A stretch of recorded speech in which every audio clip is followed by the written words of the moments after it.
ఆ, అమెరికాలో జింకలకు జాంబీ రోగం. ఇక జింకలకు కొత్త రకమైనటువంటి వైరస్ వచ్చింది. ఆ వైరస్ పేరే జాంబీ రోగం. ఇక నాడీ వ్యవస్థపై తీవ్ర ప్రభావం. నవంబర్లోనే మొదటి కేసు. ఇది జింక యొక్క నాడీ వ్యవస్థ మీద తీవ్ర ప్రభావం చూపిస్తుంది. ఇది నవంబర్లో ఒక మొదటి కేసు బయటపడినటువంటి ఘటన. ఇప్పటికే వ్యాధి కారణంగా వందలాది జింకలు మృతి చెందాయి. అరే ఇప్పటికే వందలాది జింకలు ఈ వ్యాధి కారణంగా మృతి చెందిపోయినాయంట. ఇక మనుషులకు సోకే ప్రమాదం ఉందని కూడా ఆందోళన వ్యక్తమవుతుంది. ఈ వైరస్ మనుషులకు కూడా సోకే అవకాశాలు ఉన్నాయనేటువంటి అంశం ఒక ఆందోళన రేపుతుంది. ఇక జాంబీడీర్ డిసీజ్ అమెరికాలో ఇప్పుడు భయాందోళనకు గురి చేస్తున్నటువంటి జబ్బు. జింకల్లో వేగంగా వ్యాపిస్తున్న ఈ డిసీజ్ మనుషులకు సోకే ప్రమాదం ఉందని సైంటిస్టులు ఆందోళన వ్యక్తం చేస్తున్నారు.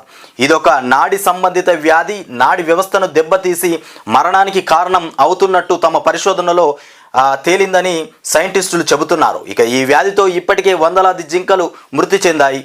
అరే మామూలు రోగం కాదు, జాంబీ రోగం.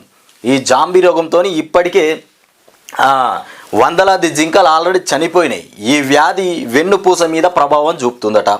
ఇక ఇది ఇంతింత మనుషులకు కూడా ఈ వ్యాధి సోకే అవకాశం ఉంది.